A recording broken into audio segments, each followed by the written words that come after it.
Welcome back to the MLS Zone where we talk about everything that's the MLS, and today's video is basically about MLS club compared to English Premier League club. And if you want to see this amazing video, stay tuned because we have the intro.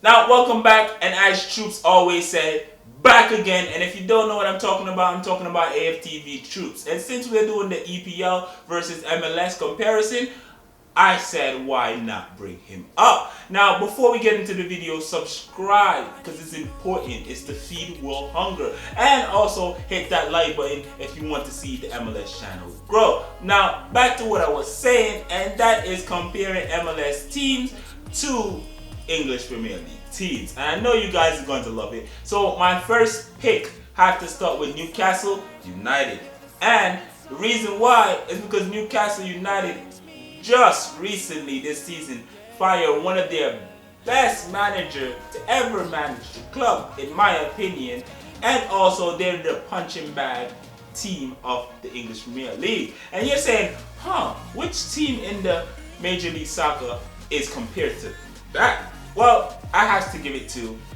FC Cincinnati. Yes, the team that is struggling to even have hopes to get into the playoff. FC Cincinnati fired their manager recently in the middle of this season. And also, they are the punching bag of the league because every team they come up against, even at their home ground, they do end up losing. And that's why I have to compare Newcastle United to FC Cincinnati. But what I want you to do, since you probably think I'm wrong in all of this that I'm doing already, is to compare your team to an English Premier League team and see if I probably get it right. If I got it right, comment down below. You got New England Revolution right, or yeah, you got Atlanta right. Let me know. If I got it wrong, tell me you got it wrong. And also, my team is compared to ... Comment section, it works. Now the next pick, a lot of people are going to get upset with because it's really ambiguous of me. Look at me using big words. Clap me.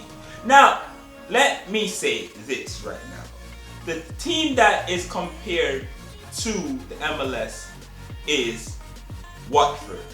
I got to say Watford because they are a team that always compete for mid-table position and always try to fight out of regulation.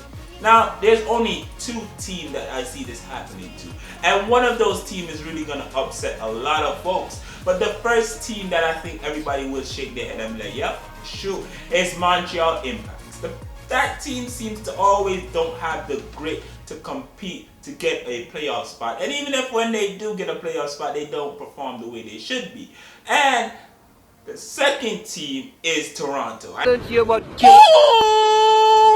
is this? And I know, whoa, don't get that upset, but let me explain. Toronto glory days are over. Seeing that Javinko left, Altidore is not doing much, and the team is just pot swale. Yes, you heard me right.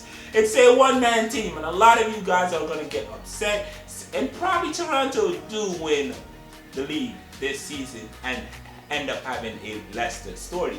But that's why I have to give them a comparison to Watford.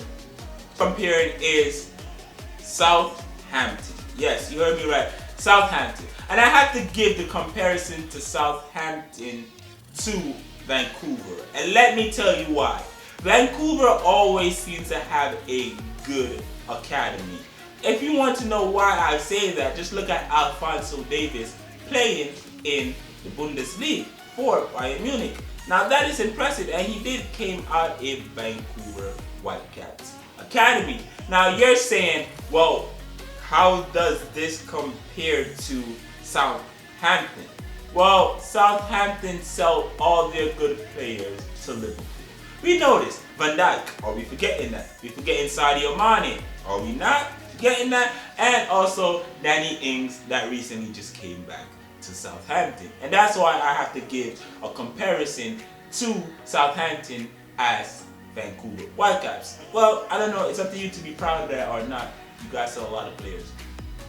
Norwich, that's the next team we'll be talking about. And the comparison to Norwich, I have to give it to Chicago Fires. Now, I don't really know that much about Norwich, but from what I'm seeing right now, I could tell you they look good at the start of the season. With my man Timo Pukki banging in a lot of goals. It seems like that every season for Chicago Fires. They come up, the team look well suited. You know, Schweinsteiger is on the team, everybody is playing well, and everything in the middle of the season just fall out on the bottom of them. I don't know, it seems like they had no consistency, and that's why I have to compare Norwich to Chicago Fire. Now the next team we'll be comparing is Aston Villa, and I have to give Aston Villa comparison to Columbus Crew.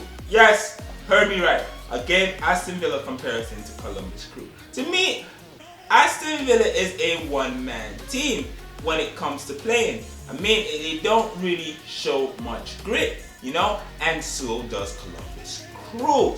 Yeah, playoffs, they may clinch it, but they won't do anything with it. And that's why I give them a good comparison. And Aston Villa is like a one-man team with Jack Grealish on it, and also Columbus Crew is the same, seeing that they mainly have Zardes up top. And yes, they do have Higuain, but Zardes is made to be the main man that produce when they need it. And Zach Steffen is no longer there, so you can't really bring him up as why they're not a one-man team.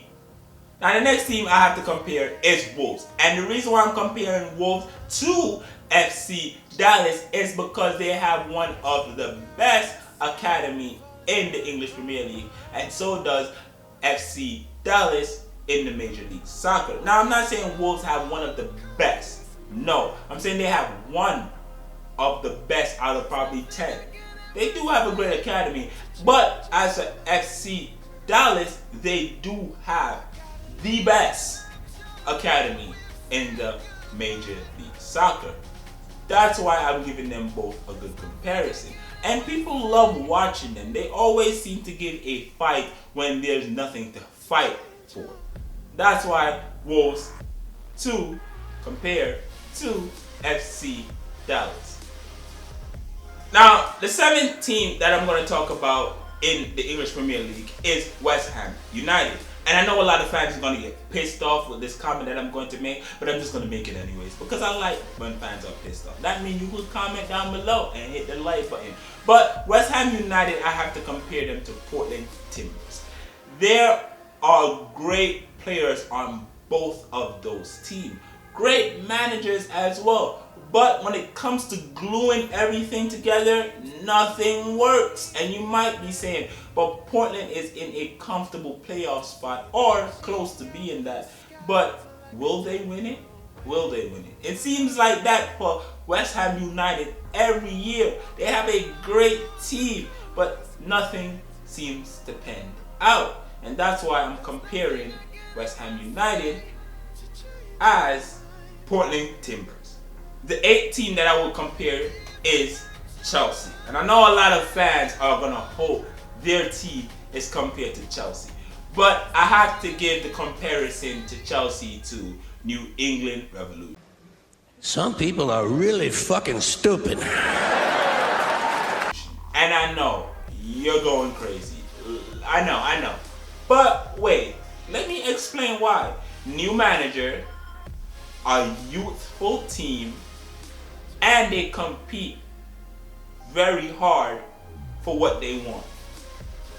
I don't see how you cannot compare those two teams to each other.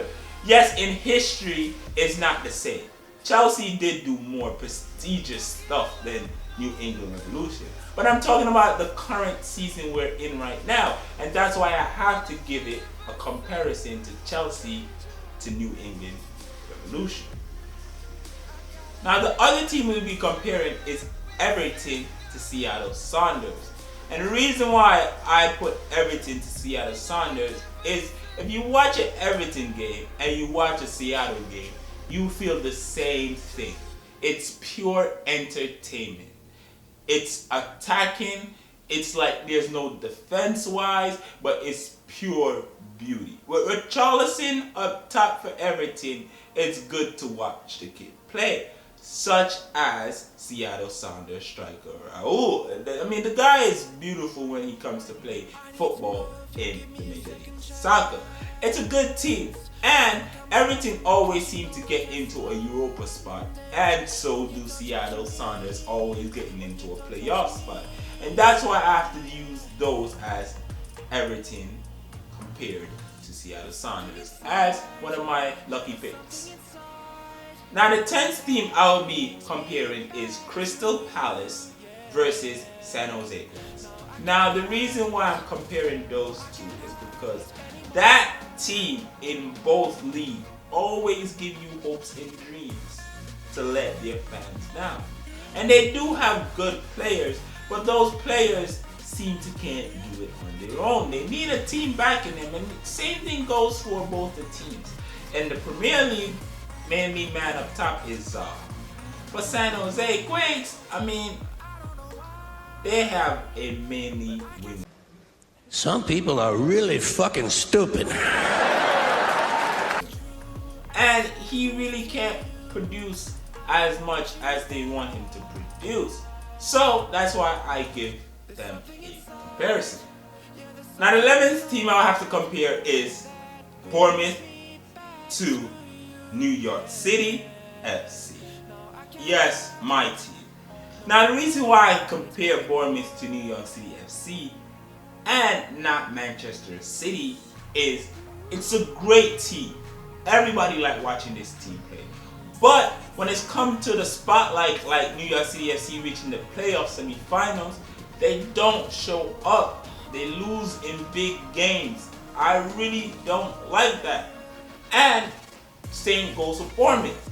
Bournemouth always seem to can clinch a Europa League spot, but just never have the grit to keep on playing to clinch that spot. And that's why I have to compare Bournemouth to New York City FC. Sadly so, seeing that it's my team. United compared to Colorado River. Yes, and I'm gonna keep this one short. They just can't do shit. Nothing Colorado do could fix what they need to get fixed. At this point, they just need to hire me to be their manager so I could just fix what needs to be fixed. Because I have the answer. I have the answer to your question. Stan Cranky, I'm right here. Just call me. Now the next team I will be comparing is Brighton to Real Salt Lake. And this is why I compare Brighton to Real Salt Lake. Mainly because both of those teams always show grit, fight for one season, and when that season is done, they just fall off. For some reason, I don't know. If you look at Real Salt Lake this season, they're fighting. They're up there with the big teams. Last season, for Brighton, it was the same. They were up there with the big teams, and then, they seem to fell off this season. I don't know if that will be the case for Real Salt Lake next season, but let's hope not. Now the next team we'll be comparing is Spurs. Yes, Tottenham. Tottenham is said to be compared to Philadelphia Union and New York Red Bull. Let me tell you what, they always seem to have the chance to win a trophy. And they want to win a trophy. But they always bottle it. Meaning, in the playoffs, they always seem to lose the match that is important. And we see that with Tottenham in the Champions League. Even in the Premier League, they can't seem to just brush past that second spot or even that third spot. And yes, they're better than Arsenal since 3 to 4 years now, but they just can't seem to get it done. And the same goes for Philadelphia Union and New York Red Bull.